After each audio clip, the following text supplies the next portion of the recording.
Obrigada porque vocês vieram aqui após a nossa data comum de quarta-feira. Obrigada por você ajustar a tua agenda e vir junto comigo aqui. Estou muito feliz. A gente vai falar sobre a importância de obedecer e como é comum.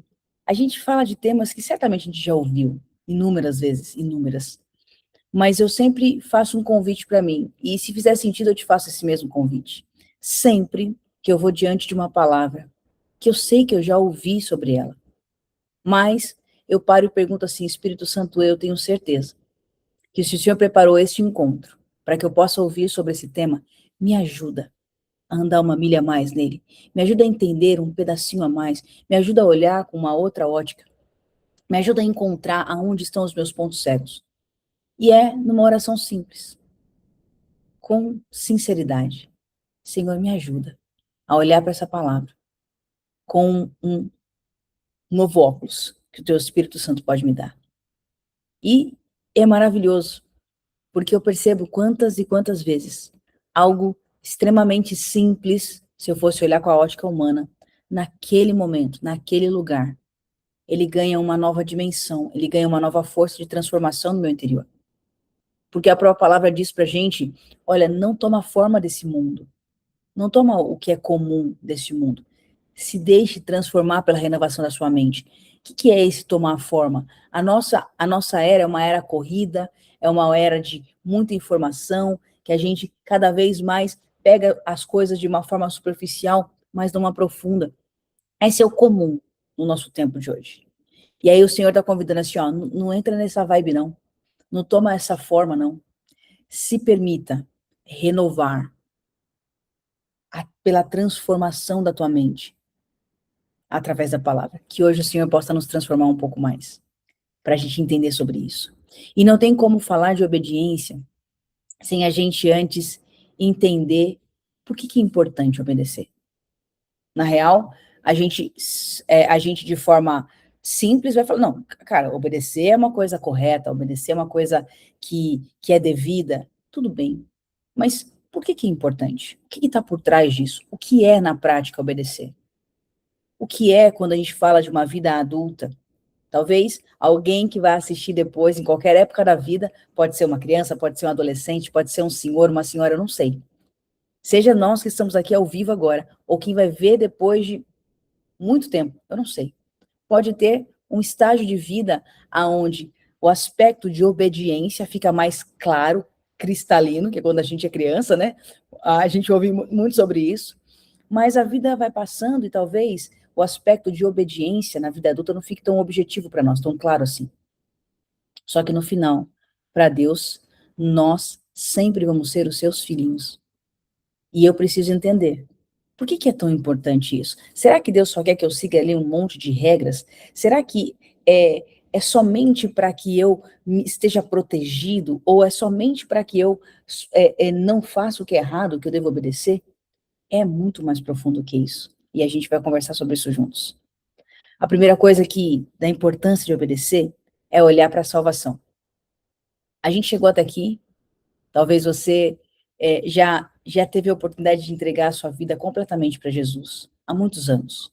Eu tive esse privilégio, eu tinha 15 anos quando eu entendi o que era não tomar mais o volante da minha vida, mesmo muito nova, mesmo ainda que eu não entendesse nada da vida direito com 15 anos, mas algo falou tão profundo no meu espírito que eu entendi que eu precisava levar para quem é maior do que eu as decisões da minha vida. E ali com 15 anos eu entendi isso, e hoje eu tenho 41, e eu olho para trás e certamente é a coisa mais importante que eu fiz. Mas talvez você está aqui ouvindo, você pode estar ouvindo essa gravação e você não fez essa decisão ainda, você não tomou essa decisão ainda, ou talvez nem saiba bem do que eu estou te falando. Enquanto a gente conversa hoje, isso vai ficar mais claro. Mas seja qual for o cenário, há um ato de uma entrega de vida, tomar o volante da nossa vida e entregar para Jesus, que leva a uma salvação, a uma libertação da natureza caída deste mundo, a uma libertação das nossas mazelas de medo, de cegueira, de engano, de solidão, de inquietude. E E esse presente, que a Bíblia vai chamar de salvação, que é quando eu literalmente sou salvo de mim mesmo, sou salvo de uma natureza que se perdeu, isso, quando a palavra vai falar, a gente sabe que ela diz que é gratuito. Basta eu crer no meu coração, de uma forma genuína, sincera. Basta crer no meu coração e declarar com a minha boca como quem usa o seu poder de decisão, o seu livre-arbítrio, e diz: Senhor, eu não quero mais ser dono da minha vida, eu quero que o Senhor seja. Quando eu faço isso genuinamente, a Bíblia vai falar que isso é o presente da salvação, que foi dado de graça e merecido. Só que foi de graça para mim e para você. Não foi de graça para Jesus, que se entregou por nós. E saber disso, e pensar sobre isso, e refletir sobre isso importa, porque muitas vezes é difícil para a gente dar o devido valor para algo que não literalmente nos custou. Vamos pegar o exemplo mesmo de uma criança, que nem a gente brincou aqui, falou aqui. Se a gente pegar uma criança, a criança vai ver, sei lá, um brinquedo top, que custou R$ 3.000, que ela quer. Um carrinho, alguma coisa, sei lá. Ainda não tenho filho, eu não sei muito bem os preços de brinquedo, mas só sei que são bem salgados. Mas ele vai olhar para aquilo e ele falou, cara, isso é maravilhoso, eu quero agora. Mas não tem dimensão de quantas horas de trabalho o pai e a mãe precisaram dedicar para que pudesse ter acesso àquele brinquedo. Quantas situações desafiadoras, quanto de estudo, quanto de segurar onda e continuar para gerar uma renda que pudesse pagar o valor daquele brinquedo. Aquela criança não tem noção. E, na real, a gente nunca vai ter uma noção verdadeira sobre o que é o preço da nossa salvação, sobre quanto custa a nossa salvação. Não dá conta. Tem um canto, uma música cristã de muitos anos, que diz assim, ó, eu nunca saberei o preço dos meus pecados na cruz. E é verdade, a gente nunca vai saber. Ainda que a gente vá se encontrar com Cristo, ainda que a gente possa, vai existir um momento que a gente vai estar literalmente, não mais nessa dimensão, mas integralmente com Ele, ainda neste momento. A gente não vai ter dimensão do que custou, porque é maior do que a gente dá conta de entender. Então, muitas vezes, quando algo não me custou literalmente, é difícil entender o quanto custou para aquele que pagou. Em situações assim, o que a gente pode fazer é pedir a Deus por um nível de sabedoria, de entendimento e de humildade maior, para compreender que a salvação ela é preciosa, nós não teríamos acesso a uma vida de verdade.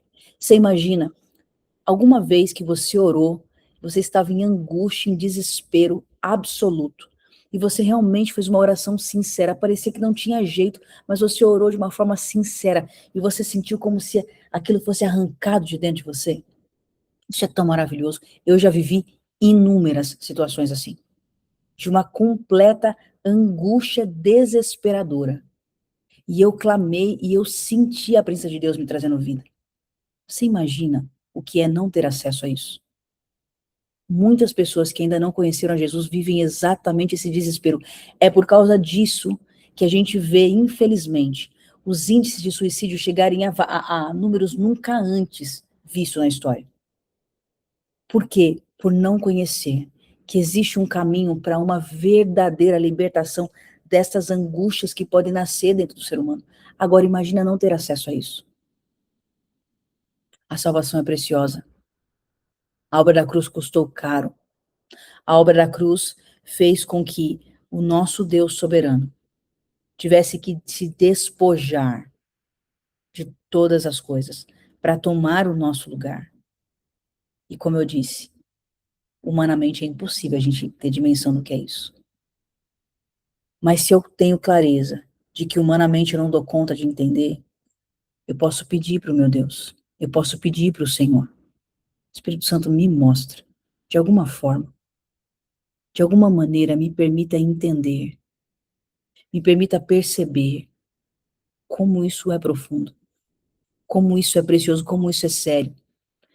Essa atitude de não tratar a graça de Deus com indiferença ou como algo comum é um dos primeiros passos para a gente adestrar o nosso coração. para nos colocar numa rota, numa linha, aonde o entendimento real do que é obedecer é onde nos coloca numa rota real, de começar a entender por que é tão importante obedecer. É olhar para a graça e entender que o perdão que a gente recebeu é o que faz a gente dar conta de ter vida, nos mínimos detalhes, nas situações pequeninas do dia a dia, de poder sentir, às vezes, uma brisa tão deliciosa, um ventinho gostoso, uma coisa simples e tão deliciosa, ao mesmo tempo, na mesma proporção, passar por libertações profundas, libertação de medo, libertação de engano, libertação de mentiras, libertação de pecado. São coisas que o Senhor vai nos permitindo começar a não olhar com os olhos comuns. Então, por isso que o primeiro passo é eu pedir, Espírito Santo, me ajuda realmente a entender isso. Ainda que eu não consiga na minha natureza humana, revela para o meu espírito. Não me deixa levar isso de forma comum, não. Não me deixa me acostumar com o fato de que eu recebi vida através da sua morte. E aí, Gálatas 2:20, o que quer nos ensinar é como que quem pertence a Cristo não vive mais para si mesmo. Eu entendi. Agora eu vivo pela fé. A fé é crer nele, é confiar nele. E aí, por isso, a gente vai para o segundo ponto. A obediência é uma das maiores evidências da transformação espiritual. Quando eu percebo que eu estou tendo clareza da profundidade do que Jesus fez para mim naquela cruz, é quando eu olho para minha vida e eu começo a me ver obedecendo. Eu começo a me ver dia após dia dando passos de alguém mais maduro, mais responsável. E olhar para isso nas coisas, não nos pecados universais. Ai, antes eu era uma pessoa que não tinha pavio, eu arrebentava todo mundo, eu mentia. Eu não estou falando disso, eu estou falando que existem níveis. E é até que ele volte, que você e eu precisamos, como quem olha para um espelho, pensar, como é que está hoje o meu nível de obediência? Quanto mais eu vejo obediência na minha vida, mais evidência de uma transformação espiritual aquilo está mostrando. Vou dar um exemplo. Esses dias a gente está fazendo algumas reformas em casa, de pintura enfim, coisas desse tipo, né? Que faz, lixa a parede e puxa móvel, a casa fica uma bagunça. E eu não sei você, mas eu particularmente tenho muita dificuldade com isso, assim, ó. Eu detesto com força.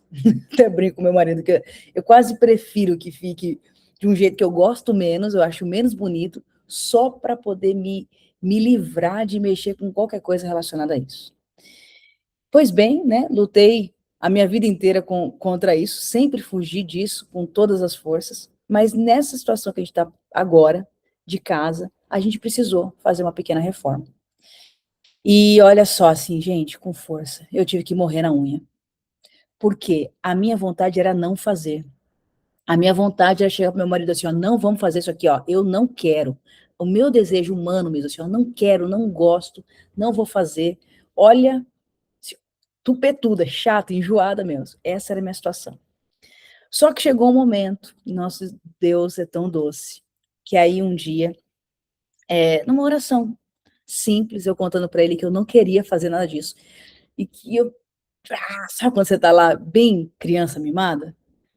Aí o Espírito Santo bem doce me levou a pensar assim, se você não consegue obedecer em algo que é humanamente tão simples, como é que você vai obedecer outras coisas que são maiores?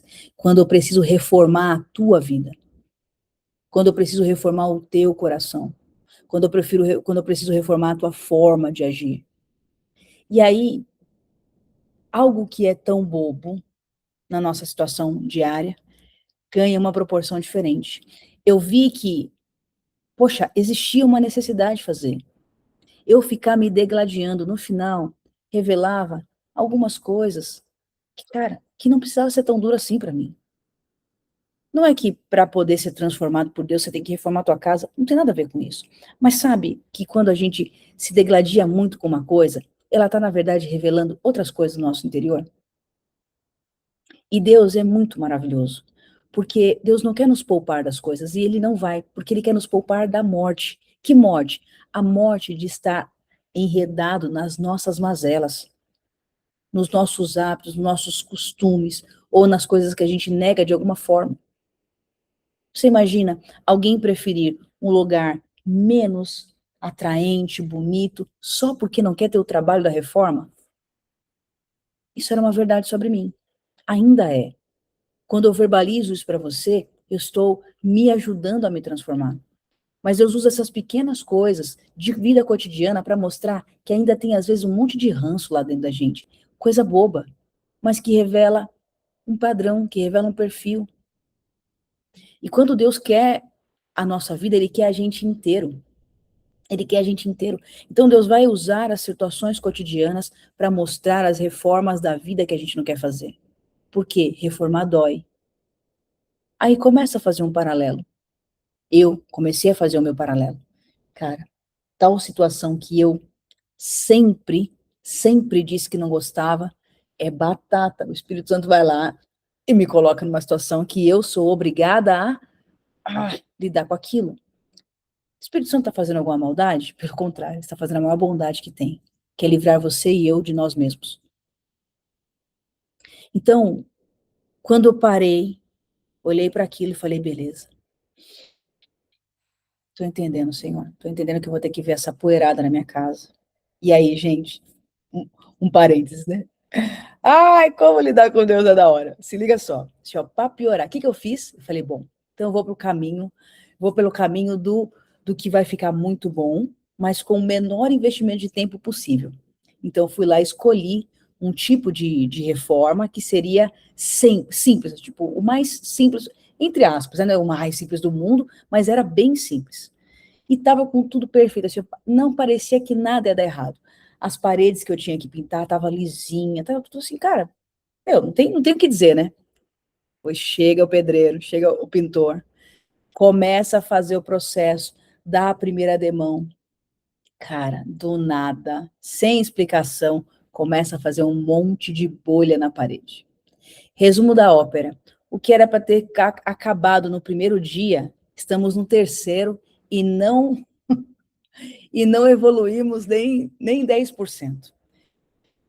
O que eu olho para isso? O que eu aprendo com isso? Existem coisas que o Senhor quer nos fazer obedecer. E nessa hora, obedecer é não desistir. Obedecer é não olhar e falar assim, não, cancela esse negócio. Assim, amor, eu já falei para você que eu não queria, cancela essa bagaça, vamos seguir o caminho. O obedecer é olhar para isso, é ver que o cenário ficou pior do que eu esperava e falar o seguinte, ok, Senhor, me ajuda a ter bom ânimo, me ajuda a ter a boa atitude, me ajuda a perseverar, me ajuda a olhar para a minha circunstância diária e ver que aqui há uma oportunidade para eu aprender a obedecer. E obedecer nesse sentido não é porque Deus falou para mim, Camila, faça a reforma na sua casa. Não. Obedecer porque o Senhor falou que é importante que eu seja uma com meu esposo. Que se há um propósito que ele me chamou, que ele está liderando aquilo, é importante que eu abra mão e que eu ceda. Isso está tratando coisas em mim. Eu gosto de contar história. E eu espero que você, enquanto eu conto as minhas histórias, que você pense nas suas histórias. Obedecer nas situações diárias vão revelando evidências de transformação, vão criando transformações internas muito maior do que às vezes a gente passar horas e horas e horas a fio dentro de um quarto orando. E é óbvio que você está me entendendo. Eu não estou dizendo para a gente não orar. Orar é o tempo inteiro. Eu quero dizer que é mais do que a gente falar assim, não, eu preciso ficar 1 hora orando. Aí eu saio de 1 hora orando, eu vou para a minha vida cotidiana, que está me trazendo todas as evidências de coisas que eu preciso aprender a obedecer, e eu não cedo. Não adiantou. Não adianta eu passar horas lendo a Bíblia se eu não pegar aquela verdade da palavra e colocar em andamento no meu dia, no meu cotidiano. Nem todo bloqueio na vida é falta de capacidade. Às vezes é resistência à vontade de Deus. Não era falta de capacidade de eu dar conta de decorar, de eu organizar minha casa. Eu precisava parar de resistir. Resistir de que às vezes é importante fazer aquilo que não queremos, só para matar uma natureza rebelde dentro de nós, seja das coisas mais simples até as coisas mais complexas. O crescimento espiritual exige de nós um alinhamento com o céu. E no céu, a gente faz o que tem que ser feito. A gente anda uma milha a mais. A gente topa fazer aquilo que é certo, ainda que a gente não queira fazer. Mesmo que aquilo não seja certo por ser algo legal ou algo moral ou ético. É certo só porque é tempo de dar um passo, é tempo de romper com alguma barreira, é tempo de romper com mazelas, com hábitos, com modelos mentais rígidos demais, com os não, eu não faço isso, que a gente declarou na nossa vida, só para nos tornar pessoas mais maleáveis. Espero que esteja fazendo sentido para vocês, vão me dando sinaizinhos aí. Vou para o ponto 3. A obediência flui do amor a Deus. Na real, assim, ó, a gente não obedece, a gente não ama. Não obedece. Por quê? Porque o amor é levar o outro com uma reverência real. Se eu não amo a Deus, e a palavra diz que quem ama é aquele que guarda o mandamento. Guardar o mandamento é falar assim, ó, que fulano tem tanto valor, que eu vou considerar o que ele diz. De quem você recebe conselho? Você recebe conselho de qualquer pessoa? Eu não, eu tenho certeza que você também não. A gente só recebe conselho de quem a gente confia muito. Conselho, tá? Eu não tô falando de que a voz de alguém não nos afeta. Afeta. Às vezes mesmo alguém que a gente não confia na pessoa, já viu traços que nos fazem estar, de certa forma, não em plena confiança, mas às vezes a voz daquela pessoa nos atinge. Eu não estou falando disso. Eu estou dizendo de conselho, que é algo que a gente acolhe com amor e pratica. Essa voz só encontra no nosso coração quando a gente ama. E muitas vezes a gente se percebe não obedecendo plenamente à vontade de Deus, só que isso não é uma crise de obediência, é uma crise de amor. Eu preciso olhar, Deus está no centro da minha vida, no centro das minhas decisões. De manhã, quando eu acordo, onde está o meu primeiro pensamento? As nossas pequenas atitudes contam as verdades do nosso interior. Quando a gente já acorda pilhado, já sai na loucura, já vai para a rua, já está pensando em trabalhar, nem lembrou de um tempo de oração, a gente precisa ser honesto. O nosso amor a Deus, quando estamos vivendo assim, precisa ser reavaliado. É impossível não pensar em quem a gente ama. É natural, é visceral. Se eu estou numa pilha diária, se eu acordo de manhã já tentando resolver meus problemas e eu não lembro de pedir ao Espírito Santo, me leva para o que o Senhor preparou para esse dia, eu preciso olhar como é que está o meu amor. E aí, de novo, se a gente tentar fazer isso sozinho, a gente não dá conta.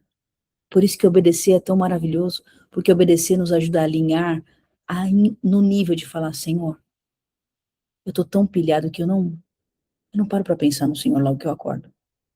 Eu não paro para pensar em Ti durante o meu dia. Eu, quando vejo, eu tô tomando todas as minhas decisões e eu nem sequer me lembrei de perguntar o que o Senhor acha. Me ajuda.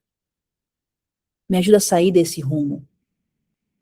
Eu quero Te obedecer como fruto de quem Te ama. Me ajuda. Se esse sentimento não é real no meu coração ainda, me ajuda. Eu era bem garotinha, e aí antes, na época da adolescência ainda, eu tinha muita briga com meu pai. Muito, assim, a gente brigava, tipo, brutalmente. E aí, um dia minha mãe chegou e falou assim, sabe por que você discute tanto, desobedece tanto? Porque você não ama a gente de verdade. Cara, aquilo foi tão duro pra mim. Naquele momento ela foi usada por Deus e hoje ela sabe disso, né? Mas eu não sei o quanto que ela soube na época que ela foi usada por Deus. Porque aquilo entrou como uma palavra direta, sabe? Eu percebi, eu olhei e falei, é verdade. E aí, esse choque de realidade, quando aquela situação, quando a minha mãe falou de uma forma que entrou tão certo no meu coração, eu me dei conta, eu falei, é verdade, eu não amo mesmo. E aí foi quando eu aprendi a ir para Deus e falar assim, ó, eu não amo, mas eu quero amar. Me ajuda. Obedecer não é de largada fazer tudo certo. Obedecer é quando a gente tem essa honestidade de chegar para o Senhor e falar, pai, eu não dou conta de fazer. Eu não tenho nem a vontade ainda de fazer isso. Me ajuda. Porque isso vai renovando o nosso amor. Isso vai fazendo com que eu entenda, reconheça a minha pequenez, as minhas limitações, e isso, quando eu reconheço, eu começo a ir para Ele, eu começo a me submeter a Ele, eu começo a ter um coração com maior humildade, e essa atitude vai trabalhando o meu coração, é como se fosse um ciclo maravilhoso. Quanto mais eu reconheço, mais eu consigo me submeter, e mais eu peço a Ele ajuda, assim mais eu amo. Quanto mais eu amo, mais eu me submeto, mais obedeço e mais amo. Deus quer nos ensinar a viver o cotidiano para construir esse ciclo. Você pode, de repente, olhar para áreas da sua vida como eu olho e falar, rapaz, quanta coisa eu tenho que caminhar ainda aqui. Tá tudo bem. E é maravilhoso a gente parar a pensar nisso. Cami, como é que é maravilhoso isso? É maravilhoso se eu souber olhar com a ótica de que o Senhor está me mostrando isso porque Ele quer me fazer dar um passo a mais. O Senhor está nos chamando hoje para um passo a mais na obediência. E esse passo a mais na obediência começa por reconhecer, Senhor, talvez eu estou negligenciando quanto é sério o que o Senhor fez por mim naquela cruz, sem nem perceber. De boca, de forma consciente, é óbvio que eu valorizo. Como não? Não consigo nem dizer isso. Mas quando eu olho as minhas atitudes no dia a dia, elas não são congruentes, elas não conversam com isso. Me ajuda, então. Me ajuda a ter um coração que se quebranta de verdade. Essa obediência vai fluir desse amor. É um ciclo. É um ciclo. Antes de tentar apenas corrigir um comportamento, é preciso restaurar o amor por Deus. E eu começo guardando o mandamento. O mandamento que eu estou ouvindo agora é: pede para o Espírito Santo. A palavra diz que ele nos ensinaria todas as coisas até que ele volte. Então, quando eu guardo esse mandamento e eu vou para ele, eu ganho um nível a mais. Aí ele me ajuda. Me submeti, mais humildade, obedeci um pouco mais, amo mais. E esse ciclo continua. Nem todo amor vem de Deus. Então, é por isso que eu preciso olhar que não é só sobre amar, é sobre amar a Deus. Mas todos os dias tem uma série de coisas competindo por esse lugar. O tempo, o que fazemos com o nosso tempo? Ela pode ser um amor. Como, Cami, que isso pode ser um amor? Se você, assim como eu, você já passou por uma fase que eu tive uma época da minha vida que eu me doava demais para as pessoas, assim, ó, exageradamente. Fazia tudo, me desdobrava, e aí isso me levou para uma exaustão absoluta, assim, de verdade. E aí o que aconteceu? Eu fui para o outro polo. Quando eu cheguei numa exaustão completa, eu fui para o outro polo. Não me interessa quem está precisando de mim, eu preciso cuidar de mim primeiro. E aí eu te convido a me ouvir de forma sábia. Me ouça com atenção. Qualquer um desses extremos é ruim. Alguém que se entrega a ponto de estragar a sua vida, de conseguir se exaurir para servir o outro, ela está errada. Mas alguém que se nega a fazer o que é certo para se preservar, também está errado.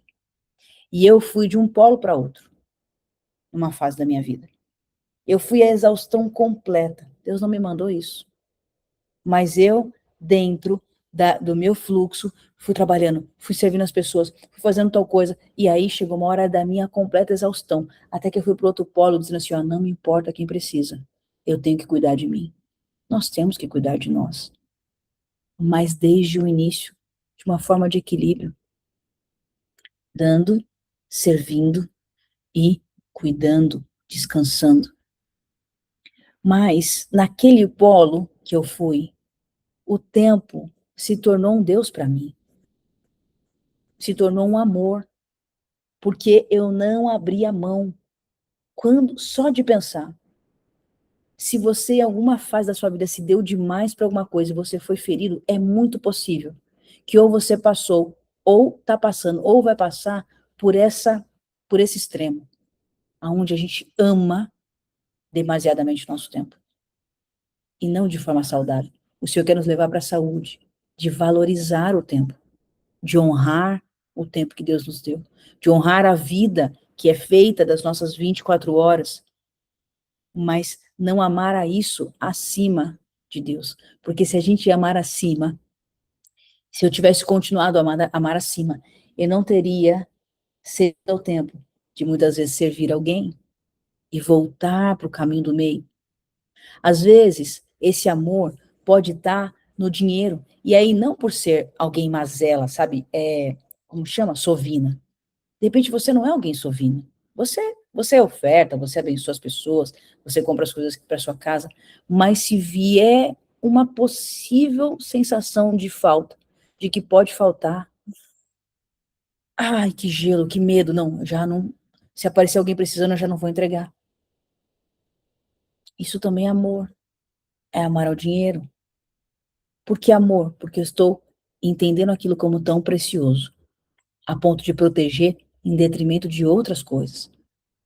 Nessa hora, o nosso coração não ouve mais. Se Deus nos mandar fazer alguma coisa, vamos ficar reticentes, vamos ficar retraídos. E nessa hora, quem amou mais? Qual amor se sobressaiu? Não foi o amor a Deus. Amar a Deus é guardar os seus mandamentos. Quando eu guardo os seus mandamentos, eu escuto, eu reconheço a voz do meu pastor. Mas se o medo, por causa do amor ao dinheiro, estiver na frente, eu não vou dar conta.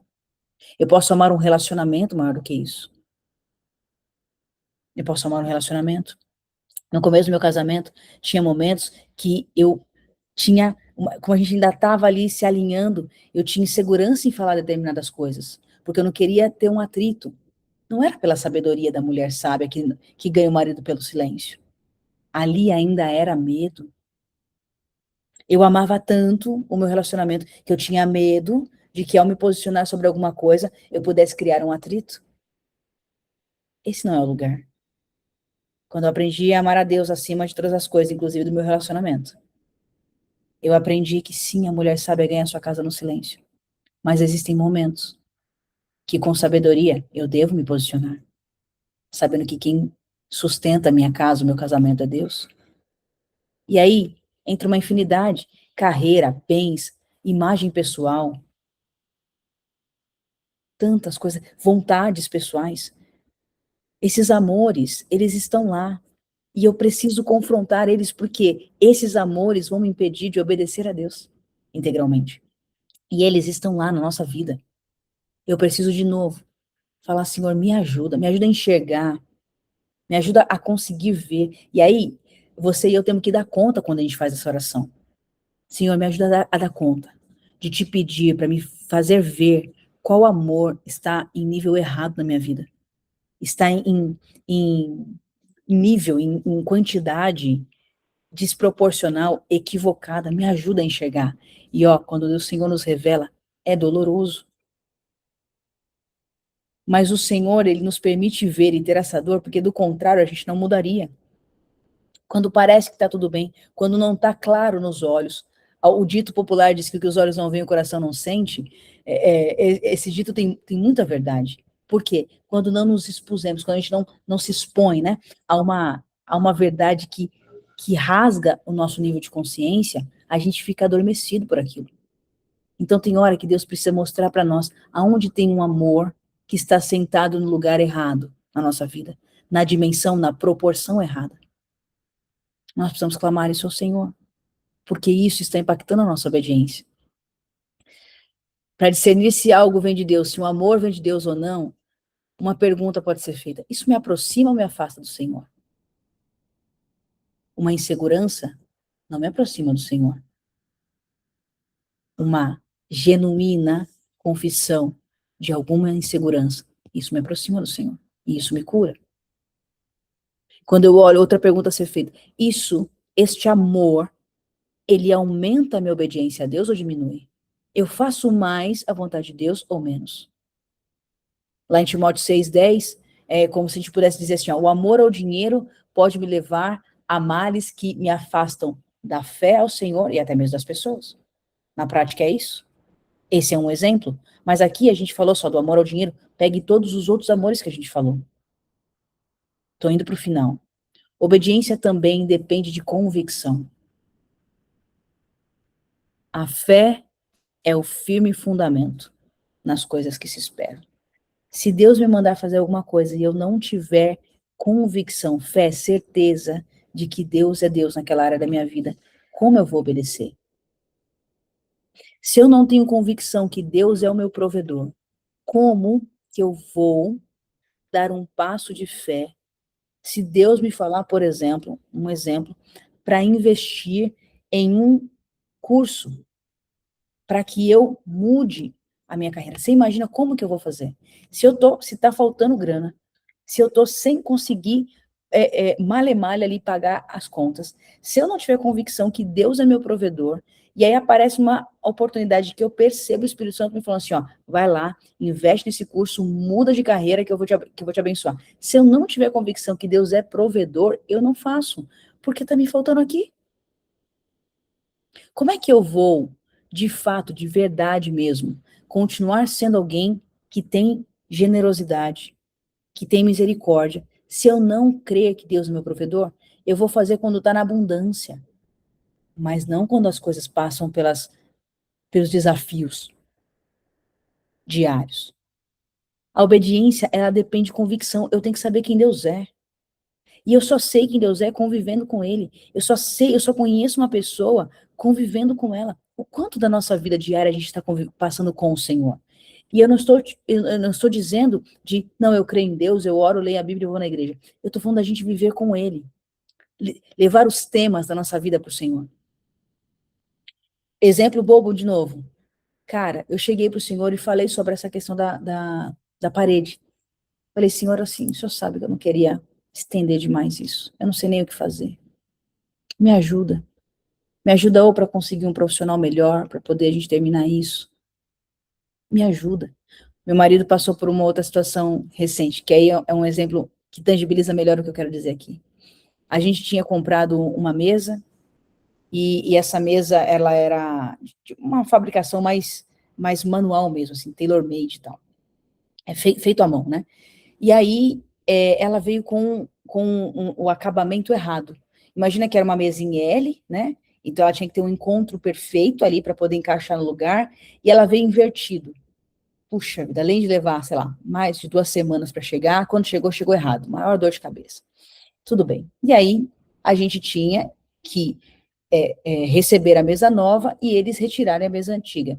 E era uma coisa que é um trambolho, né, que fica ali atrapalhando no dia a dia da casa. Pois bem, eles mandaram a mesa nova, e aí chegou a hora de devolver a antiga. Precisava de uma transportadora para vir buscar. Meu amigo. Triste coisa é quando a gente depende de uma transportadora e ela já não depende mais nada de nós, porque a gente já pagou para eles já cumpriram, enfim.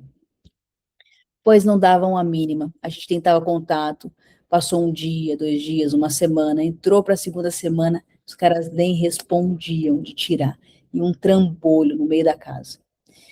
E aí meu marido me contou que ele orou e falou, Senhor, assim, ó, eu quero resolver isso da forma segundo os seus termos. Mas assim, não há ninguém que responda, eu não sei o que fazer, eu não quero me desfazer, jogar fora disso, porque não acho que é o caminho certo, mas também não dá para continuar com isso aqui em casa, me ajuda a resolver. Coloca alguém que possa responder isso. Gente, no dia, uma pessoa ligou, um outro nível de atendimento, uma graça, educada, e aí cuidou de todo o processo, até que a gente conseguiu, uma coisa que tinha se estendido por semanas, a entrega aconteceu. Por um pedido, por uma oração, por colocar Deus num pequeno detalhe da vida diária. É ter a convicção de que Deus é tão Pai, que mesmo uma coisa simples, de uma logística de vida, Ele pode atender. Obediência é depender com convicção. Com convicção. O Senhor espera isso de nós. Desobedecer traz consequências, geralmente começa nas pequenas armadilhas.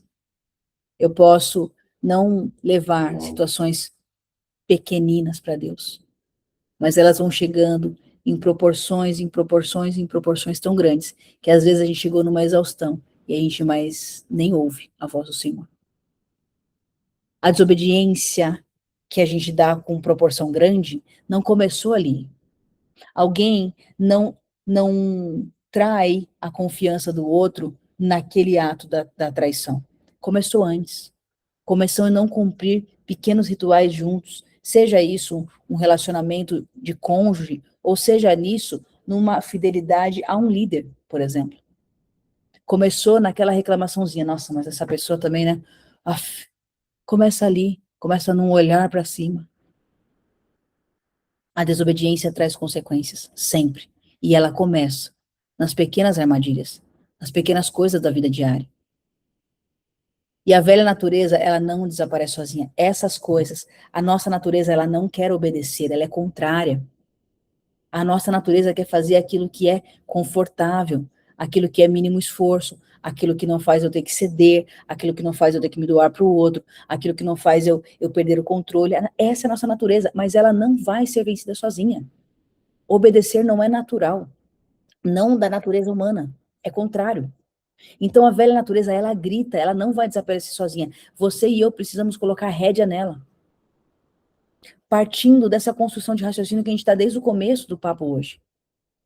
Mas eu tenho que ter essa convicção. Saber disso não muda o fato de que existem as nossas guerras. Mas quando eu tenho consciência, eu vou agir com mais atenção.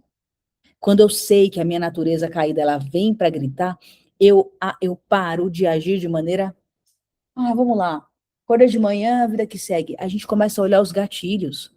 Vamos supor que você é alguém que tem a facilidade de se irar, de discutir. Se eu negligencio que a natureza humana caída não quer obedecer à vontade de Deus, que me manda ser manso e humilde, se eu negligencio isso, eu nunca vou corrigir isso na minha vida. Eu posso ouvir 1 milhão de vezes. E eu não vou corrigir. Por quê? Porque eu estou agindo de maneira solta. E não com uma atenção real nisso. Senhor, eu tenho uma tendência a me irar. Eu tenho uma tendência a querer resolver as coisas na força do meu braço. Eu preciso do teu Espírito me ajudando. Me ajuda a estar alerta. É isso. A natureza humana não vai desaparecer sozinha. Eu preciso botar rédea nela. É uma decisão, uma renúncia e uma vigilância constante. O pecado e o padrão que a gente precisa ser tratado com sinceridade e firmeza, ela é de forma diária. Por fim, Cristo nos tira do estado de morte e nos conduz para uma nova vida. Ele vai fazer isso. Como? Com os nossos pequenos passos de obediência.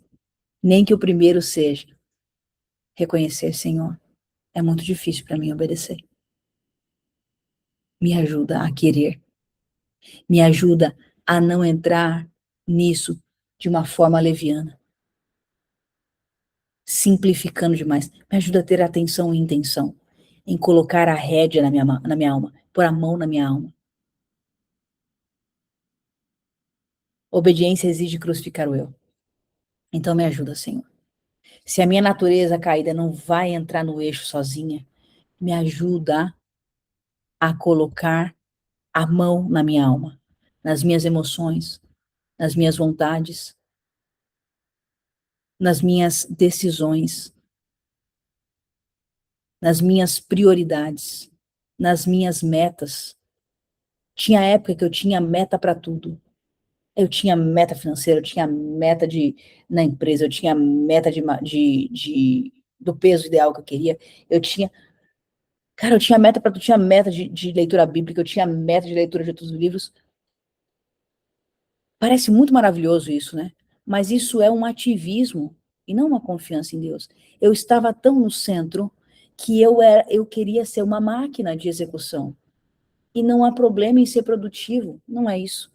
Eu imagino o quanto o Senhor se alegra quando a gente está produzindo, mas isso não era produtividade, isso era uma ambição de uma natureza caída. Você percebe como é sutil? Tem um monte de coisa boa que Deus não mandou a gente fazer. A Bíblia vai chamar isso de obra morta, que é a obra da carne. Tem um monte. Cara, uma vez o pastor Luciano Subirá até contou um testemunho que eu achei o máximo. Ele estava numa pegada assim, cara, esse ano eu vou jejuar não sei quantas vezes, eu vou ler a Bíblia não sei quantas vezes, e aí ele estava. E aí se ele não conseguia jejuar naquele dia, ele ficava mal. E aí depois ele falou, então vou fazer 3 vezes mais. E aí tal, até que chegou uma hora que ele fala que ele dava uma oração, e aí ele falou que ele sentiu o Espírito Santo dizer assim, para que você tá numa performance, e não numa vida comigo. Aí eu gosto da expressão dele, que ele fala assim, que ele até parou, respirou fundo, tipo, como assim Deus não quer que eu jejue? E não era nada disso. Mas é que Deus não quer performance. Às vezes a gente muda o jogo da performance. Antes a gente era performático no trabalho. Aí agora eu tô super espiritual, vou ser performático na igreja. Tá errado igual. O Senhor quer o nosso coração. Ele quer que a gente comece a ter a atenção quando é a nossa alma gritando, gritando por coisas boas que Ele não nos mandou fazer.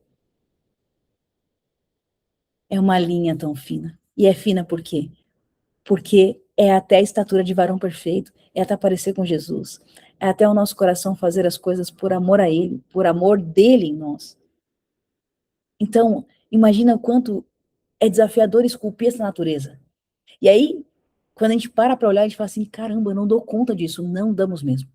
É nessa hora que a gente começa a aceitar, a acertar.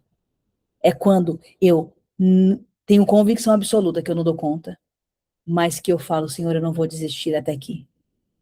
Porque eu posso chegar numa linha de eu olhar e falar assim, cara, eu não dou conta mesmo.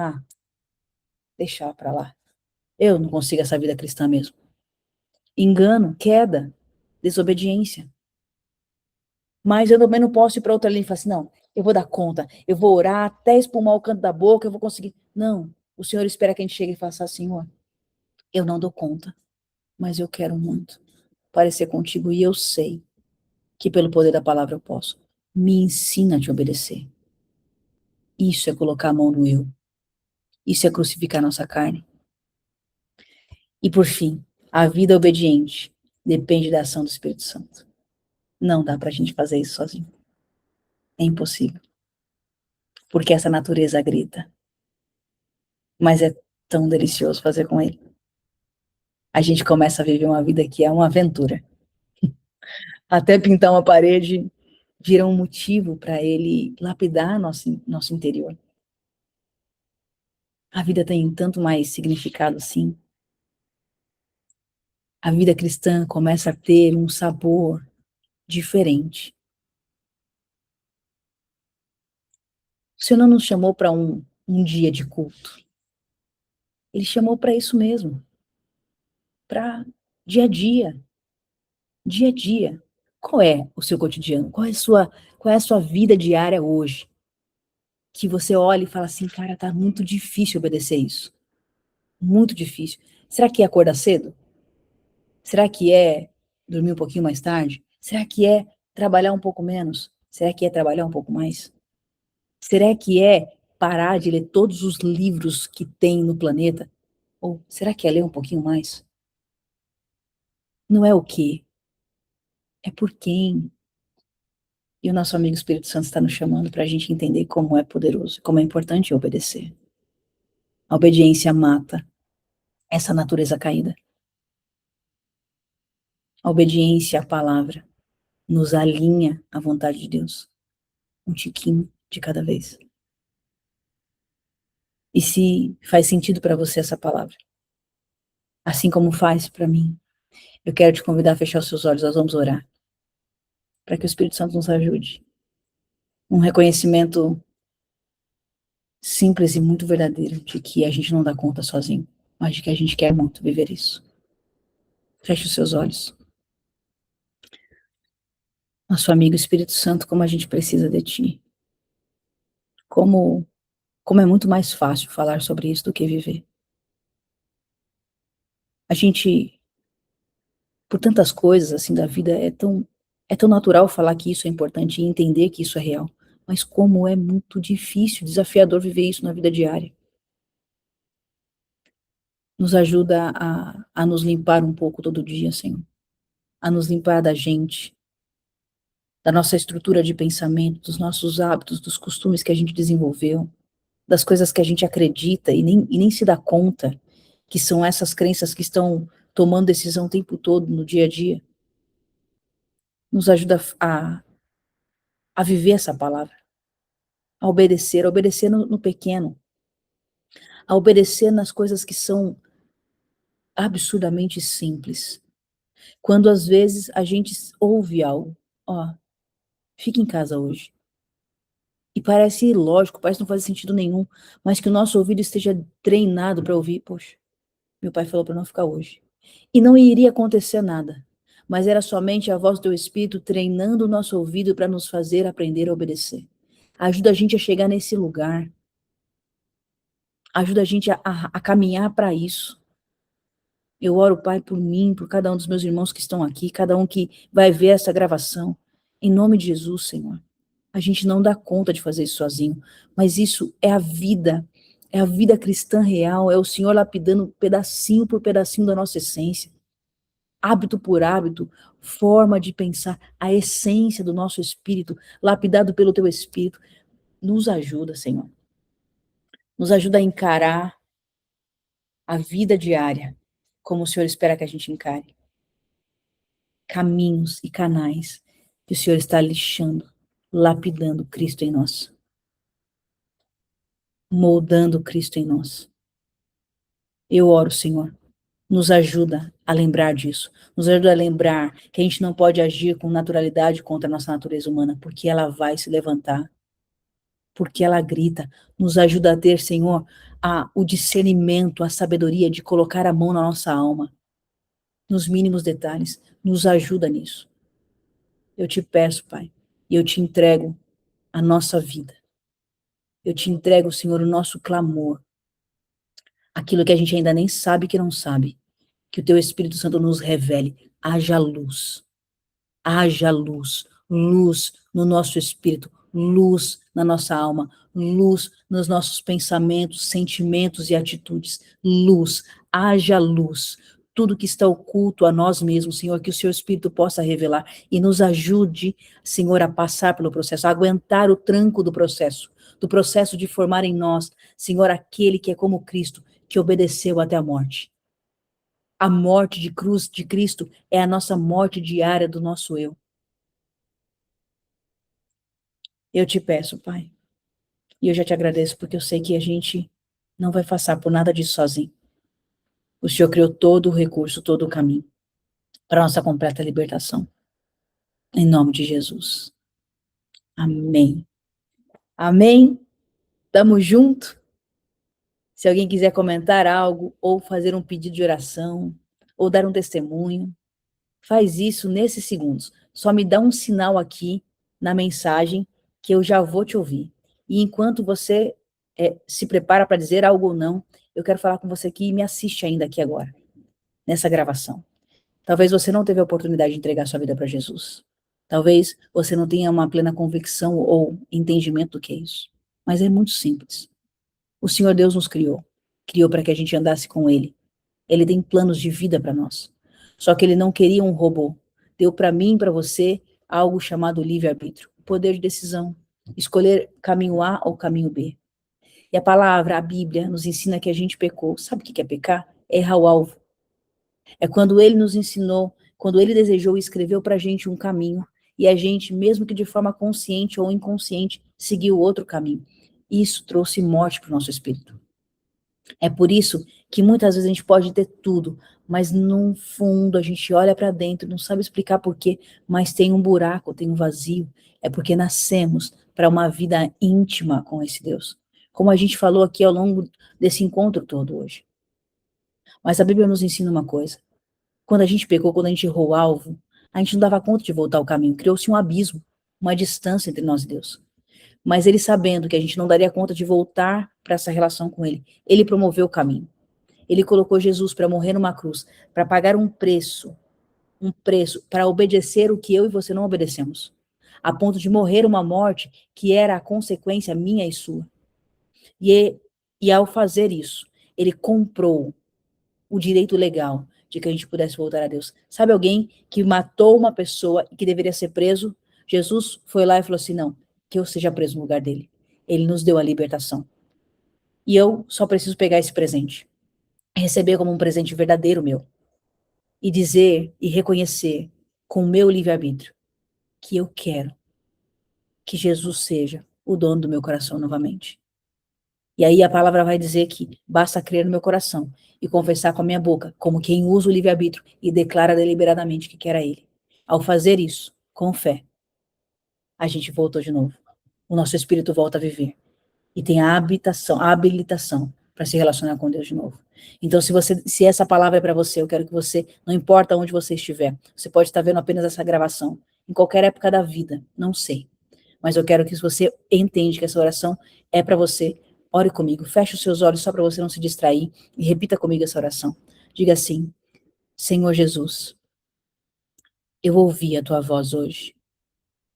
Eu reconheço que eu segui o meu caminho, que eu pequei e que o meu pecado me afastou de ti.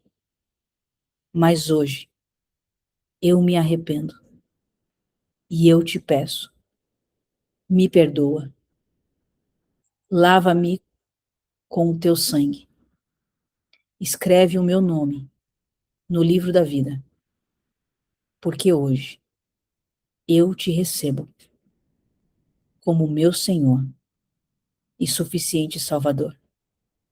E ainda que eu morresse hoje, eu sei que eu estaria em seus braços. Em nome de Jesus. Amém. Eu te abençoo. Parabéns por essa decisão. Me faça poder ter o privilégio de te conhecer. Vá no Instagram, escreve lá Cap Likeness, CAP Likeness, e me manda um direct para que eu conheça você e possa orar e te ajudar nessa caminhada cristã. Te abençoo em nome de Jesus. E você que ficou aqui, se você não tem nenhum testemunho ou nada para compartilhar especificamente, eu quero dizer que eu te abençoo. Que haja a graça do Senhor sobre a tua vida, sobre a tua casa. Que o Senhor possa continuar a obra dele, lapidando o teu interior, o teu coração. Que esta palavra tenha encontrado no teu coração uma terra boa, sedenta, cheia de fome e de sede, para gerar raízes fortes ao Senhor, criar frutos, levar você, a sua casa, a servirem ao Senhor eternamente. Te abençoa, abençoa as tuas finanças, abençoa o teu trabalho, abençoa você como homem, como mulher, como pai, como mãe, como filho. Eu declaro em nome de Jesus que esta verdade de um coração obediente alcance o teu espírito e floresça, gere frutos que tomam a tua vida e aqueles que estão à sua volta. Em nome de Jesus. Te abençoo. É muito bom estar com vocês aqui. Bom restinho de semana. Que o Senhor abençoe e semana que vem, tamo junto e misturado. É nóis. Beijo, meu povo. Valeu. Tchau. É nóis. Falou.